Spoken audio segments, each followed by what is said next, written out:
Hi, my name is Sherry Shea. I'm a BD2K Links Research Fellow in the Mayan Lab at the Mount Sinai Center for Bioinformatics, and this summer I worked on creating and integrating standard API specifications for various Mayan Lab bioinformatics tools.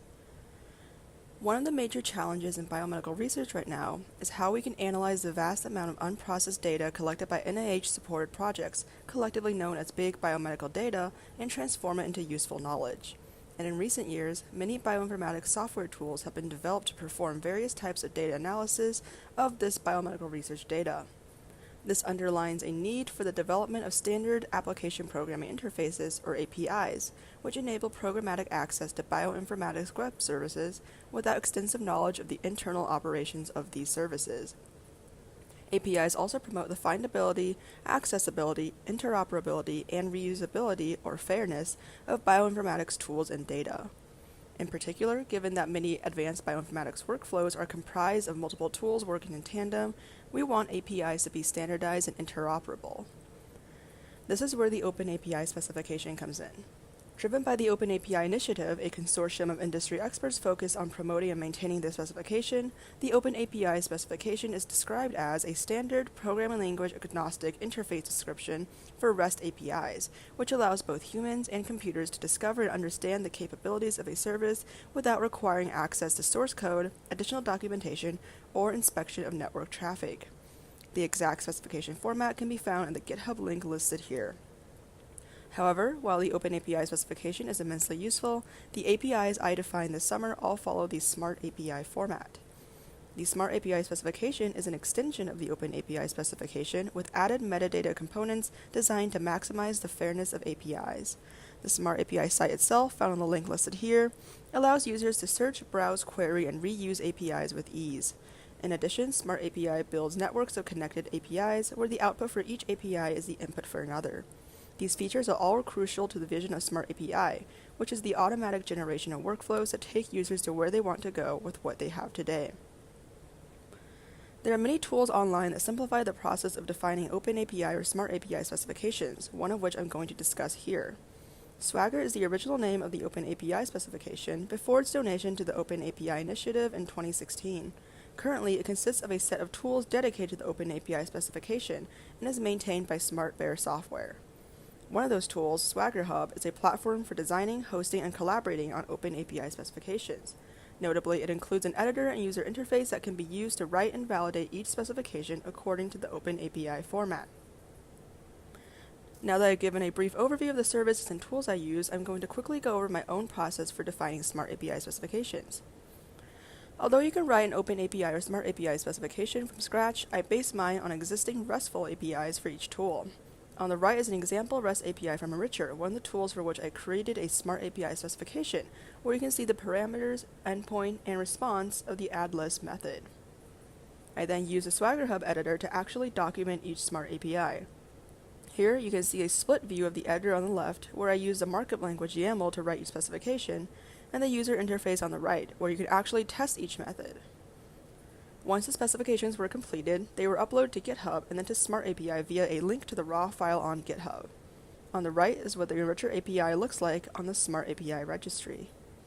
Finally, once each specification was posted to Smart API, they are open to public testing and usage. As you can see, users can enter inputs and receive a response from the actual tool server. Here's a list of all Mayan Lab tools that now have specifications on Smart API. Arches 4, Cluster Grammar, Creeds, Datasets to Tools, Harmonizome, L1000 CDS Squared, L1000 Fireworks Display, X2K, and Enricher, as well as Worm Enricher, Fish Enricher, Yeast Enricher, and Fly Enricher, collectively known as Mod Enricher, which was developed in part by Zach Flamholz, one of my co-summer fellows. These tools can easily be found on the Smart API registry using either the Mayan Lab tag or the NIH Data Commons tag, and as you'll see in a second, most of these tools are highly interoperable with each other. For the final part of this presentation, I'm going to discuss an example of API integration that I'm currently working on. As I mentioned earlier, APIs can be combined to perform complex analyses. In this case study, I'm using a few of the tools I just mentioned to explore gene regulation in cancer. In certain cancers, there may be abnormally high expression of genes within the tumor that are expressed exclusively in healthy brain tissue, but not in other tissues.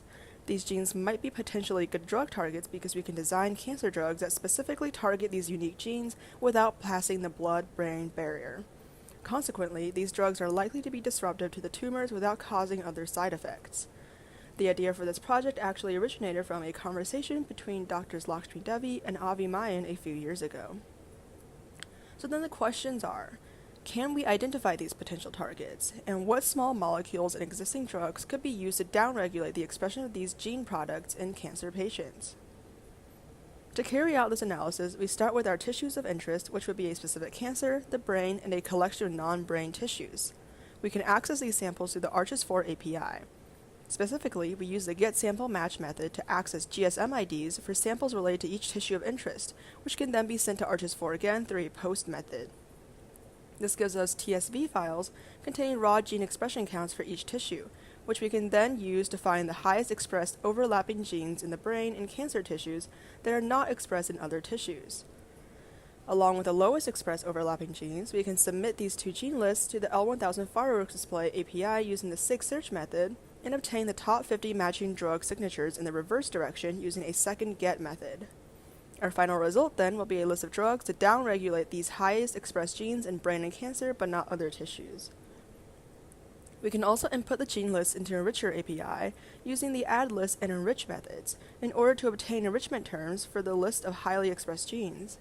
Another possibility is using the drug gene butcher API to find drugs to downregulate each individual gene in the list.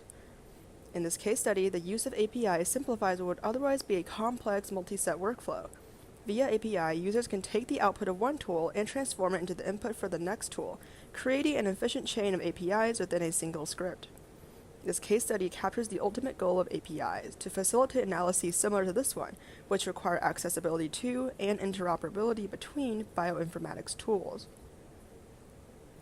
I would like to express my gratitude to Avi Maya and Sherry Jenkins for giving me the opportunity to participate in the summer research training program, and to Daniel Clark and Alexander Lockman for their guidance and advice during the course of this project.